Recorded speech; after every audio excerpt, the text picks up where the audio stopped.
Girl, hurry up. The episode's about to start.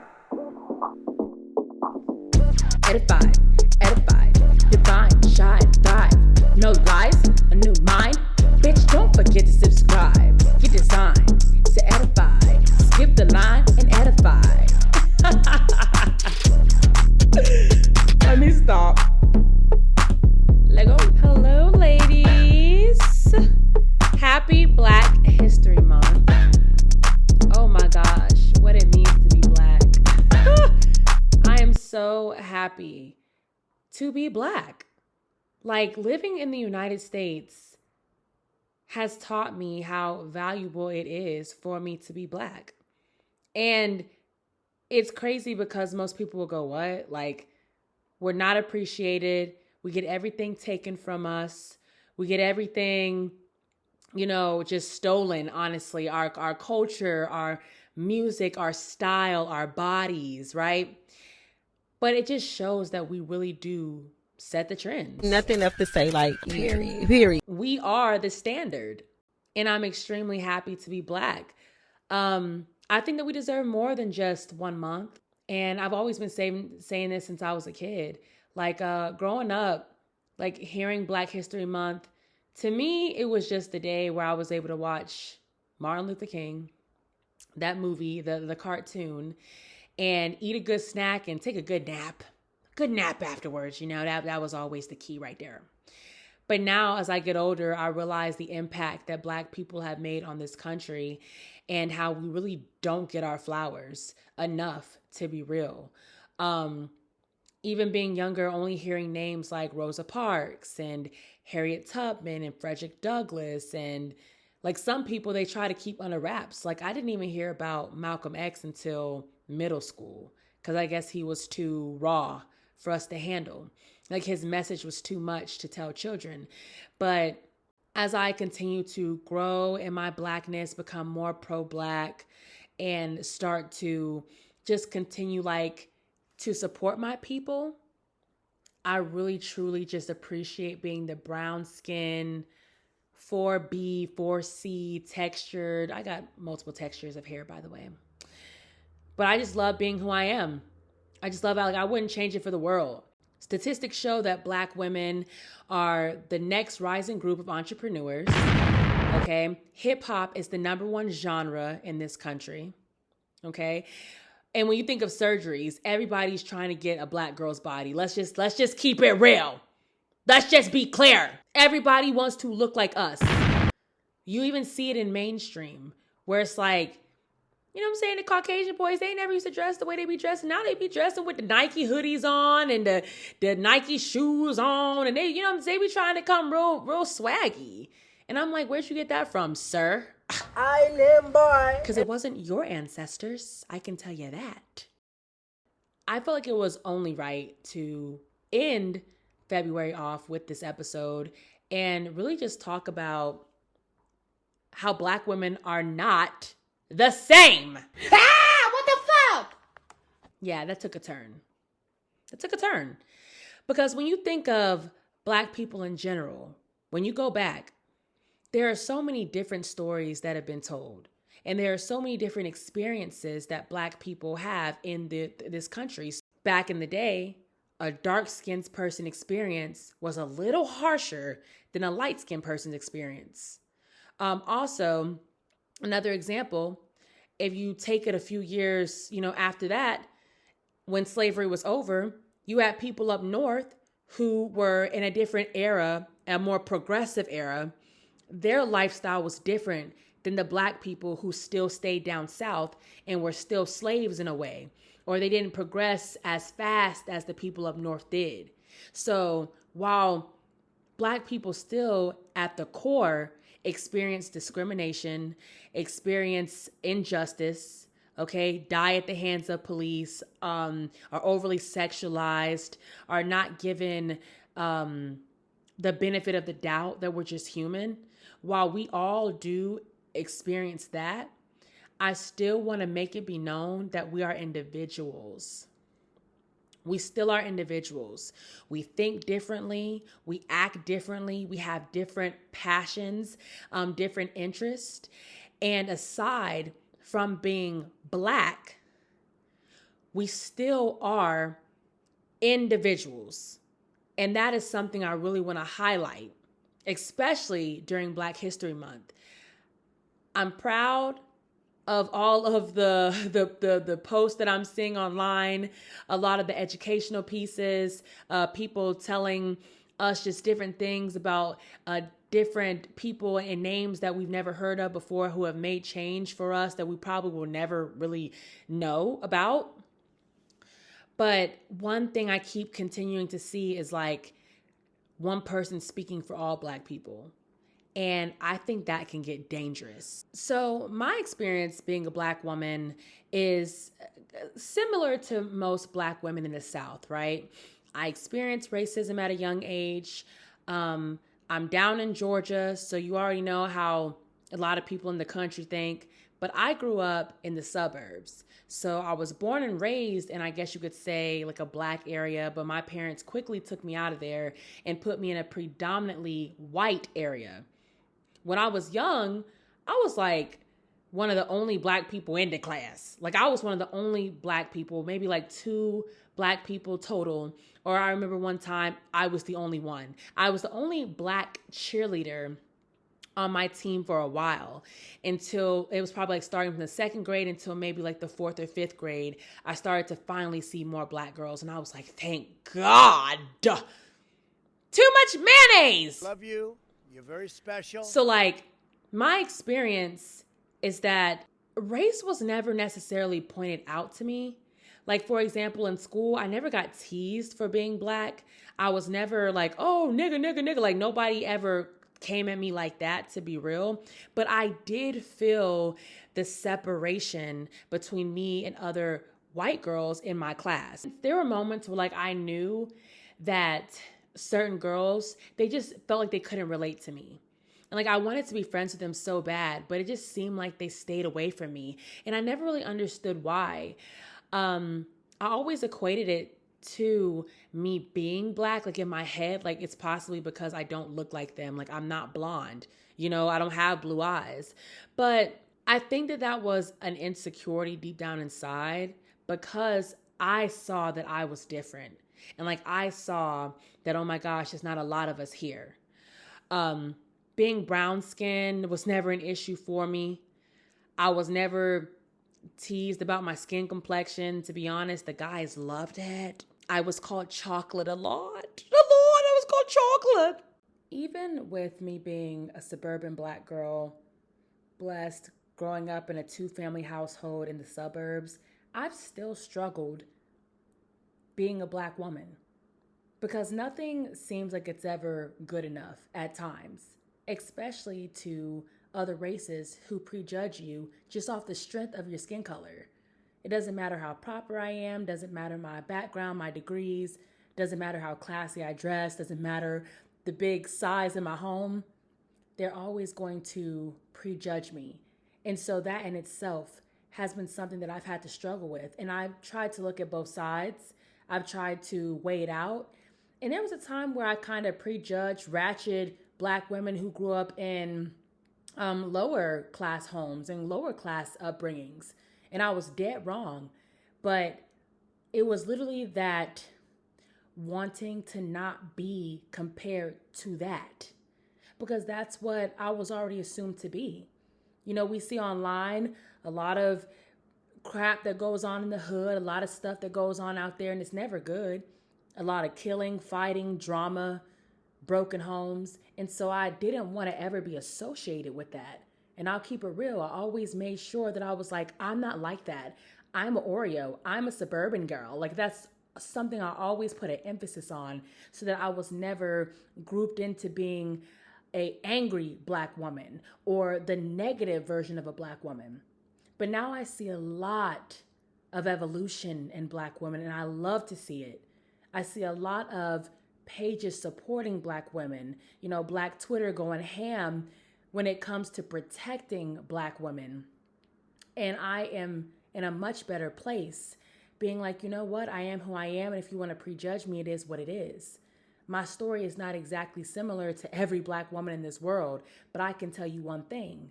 me being a Black woman comes with its positives and its negatives. And I've had to experience both. I have had to overcompensate and over smile and over cheese and over, hey. I've had to do so much just to fit in with white people and make them feel comfortable. Now, if you ask me, with all the things that we've been through in this country, white people raping us, killing us, lynching us, lying on us, taking from us, you would think that we would be scared of them. I am very shocked that they just claim over and over again that they're so afraid of us. And being a Black woman, oh my gosh, as sweet as I really am, I have been told by so many white women that I have this attitude that I just don't know what the fuck they're talking about. Like, I'll just be real. I don't know what they're talking about. Everybody has attitudes, especially women, because we are emotional creatures. So I was always pinpointed at some point, especially like in middle school, high school, as being the girl with the attitude, regardless of how nice I dressed, how well kept I appeared, how educated I was. It didn't matter at times. And so my experience is kind of a black and white type of thing. It's kind of funny the way I put it.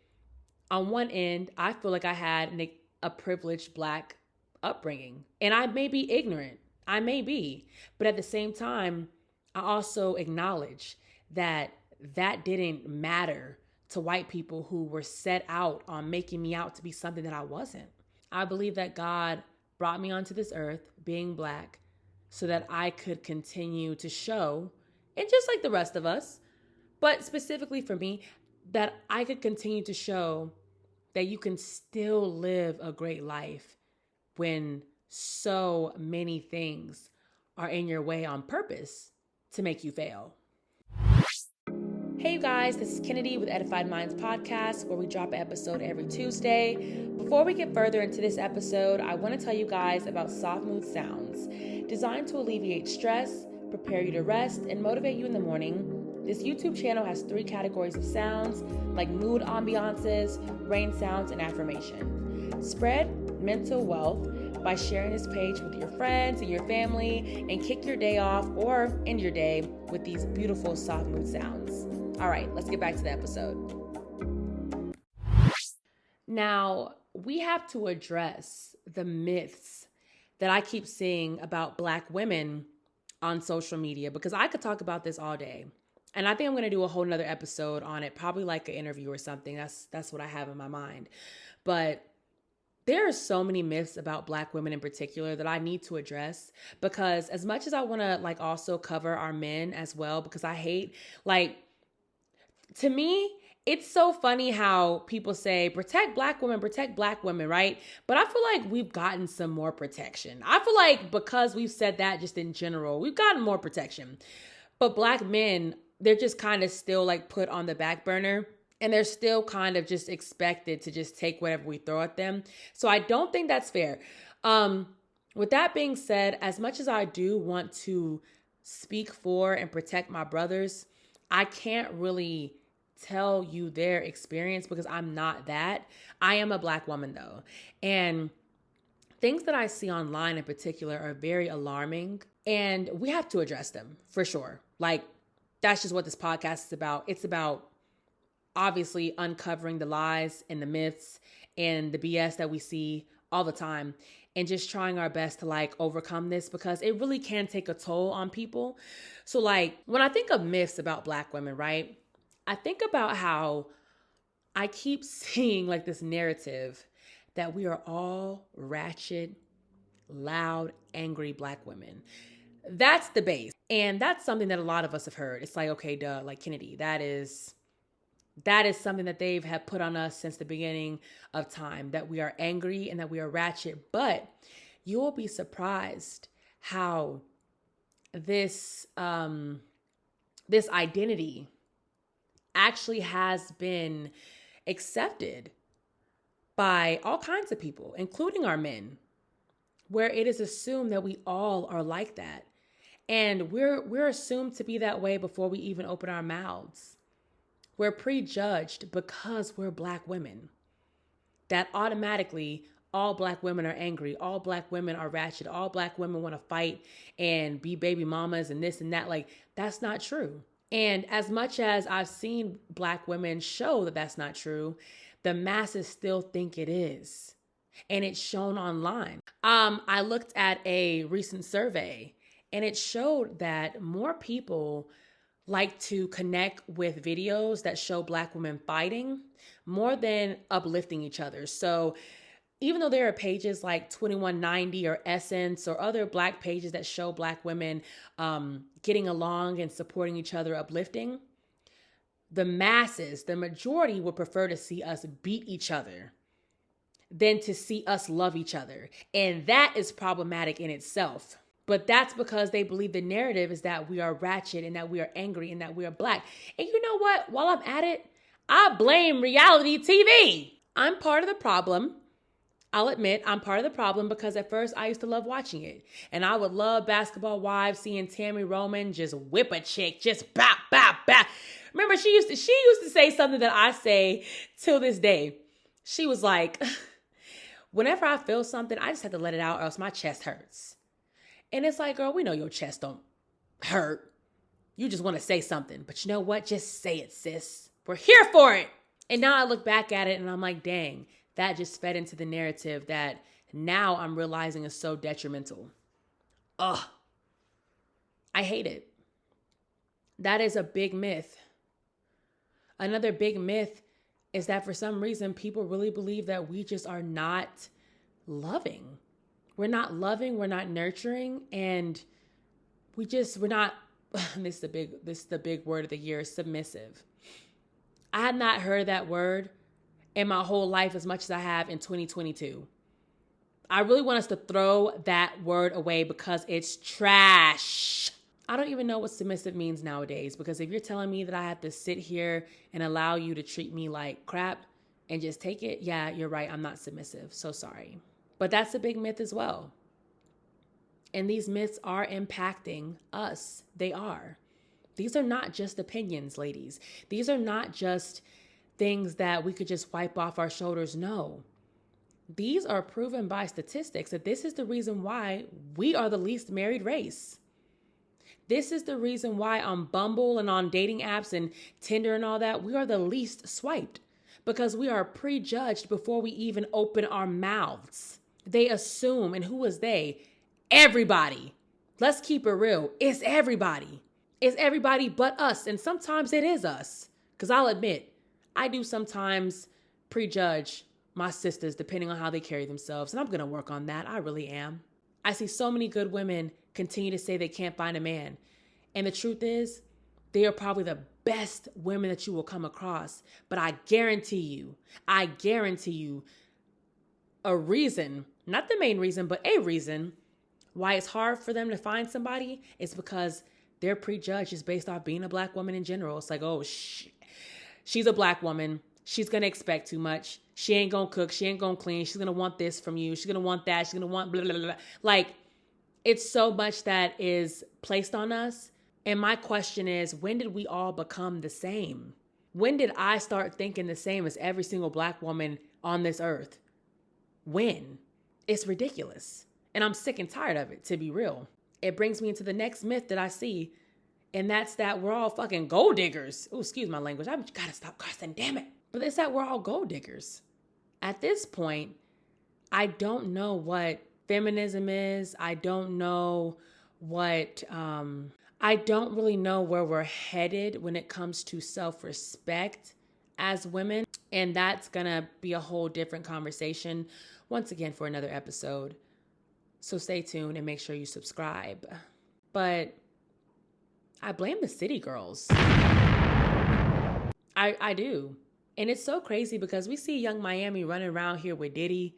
We see JT in love with Lil Uzi. And yet they have told us to take money from men, date scammers, and really just to say, F you, pay me. Figuratively and literally. Like, have sex with this man and make sure you get a bag out of it. Or F you, dude, I don't care about you, I don't love you, just give me some money. And this has once again impacted us because some of y'all are out here actually living that way. And it's disgusting. It's disgusting. Am I saying to take a broke man? No, that's not what I'm saying. But am I saying to use people? No, I'm not saying that either, because none of it is classy. None of it's okay. None of it's acceptable. None of it is something that God would want us to do, or that, good women would do, just with good morals or values, just in general. I do not agree with that culture at all. But that is a myth that Black women feel that way. And it's not even fair because, we see time and time again, white women date football players, or white women date all types of celebrity men, and they don't get deemed as gold diggers. For all we know, that's what they doing too. They're like, F you, pay me. Give me your money. Yeah. For all we know, that is how they're thinking, but that's not the persona that is painted on them. It's painted on us because the media wants us to look that way. There's no way you can tell me that the city girls were not somehow some mole rats in the lab, that they're like, oh yeah, we want to push this message out to all the Black women for sure. There's no way that you can tell me that. And the thing is, there's so many other upcoming rappers that keeps saying this same message, this same idiotic, trash ass message to the youth, to use men for their money, to take from people. I don't like this myth, but once again, on social media, social media, it has a way of impacting people's lives. While we know that it's not reality, it actually is shaping your reality. And the last myth I want to address, it's kind of true, but once again, I want to talk about overcoming myths because we're being identified as one thing, and I think it can be detrimental to women who don't agree with certain thoughts and methods and mindsets. So I'm gonna just go ahead and say it, man. Black women, we get this rep that we just don't need anybody. We don't need a man. Fuck them kids. We don't need a therapist. Just give us some money and we got it. Give us an opportunity. Give us a job. We're going to make shit happen. And that's about it. We're good to go. We'll be the rich auntie. That's fine. And this is once again a myth that I just don't believe is the vast majority of us. I think that we have been forced to think this way because the government at one point is taking the men out of our homes. The crack epidemic broke our homes in half. Mass incarceration has broken our homes in half. Police brutality has broken our homes in half. And so we've been forced to be in a position where we have to take control and we have to be in charge, or else we'll be out here. We'll be out here struggling for sure. And I want to acknowledge and applaud the women who have to move that way, because if not, their children wouldn't eat, or they wouldn't be able to eat, or their families wouldn't be able to survive, because without the woman, it would all fall apart. Some of these myths can be taken in different contexts. And this is one myth that I really was struggling on even talking about because I didn't want anybody to take offense to that.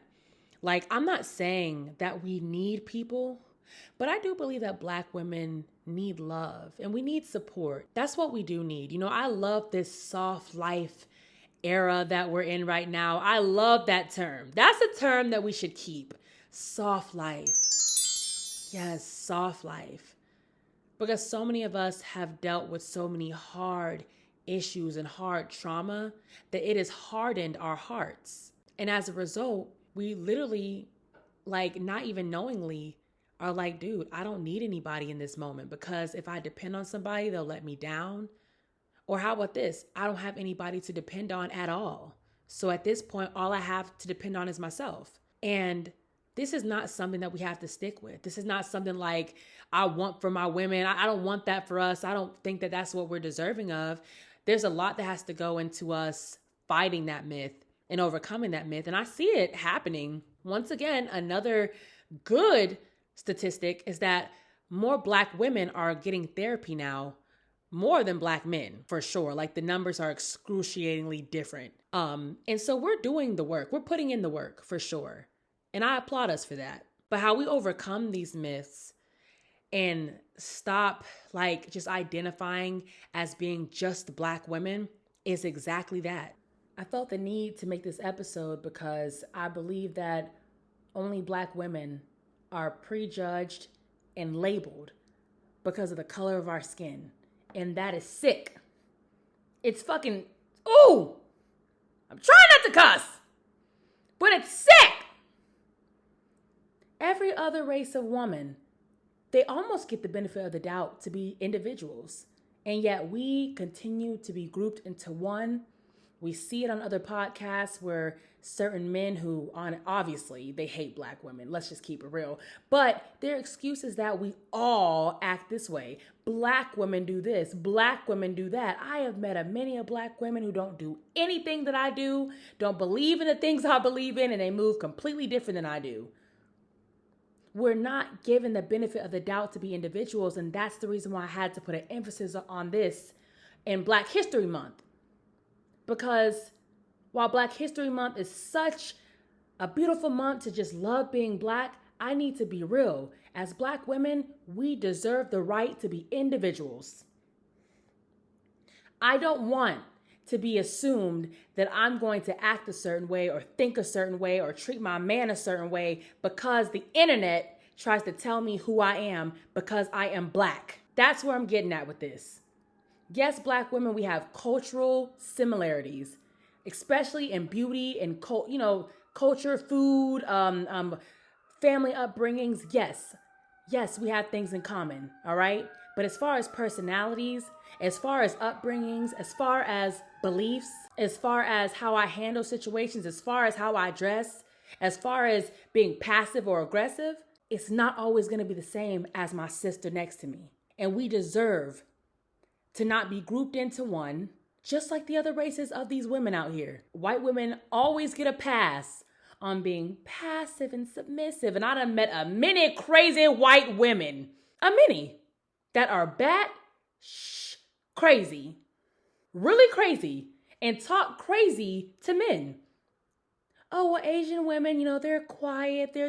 I done met some Asian women who are ratcheter than the ratchets. Oh, well, Hispanic women, they're feisty. We love that feist. We love it when they get feisty. But we, for some reason, when we get angry, it's like, oh, no, you're an angry Black woman. You need therapy.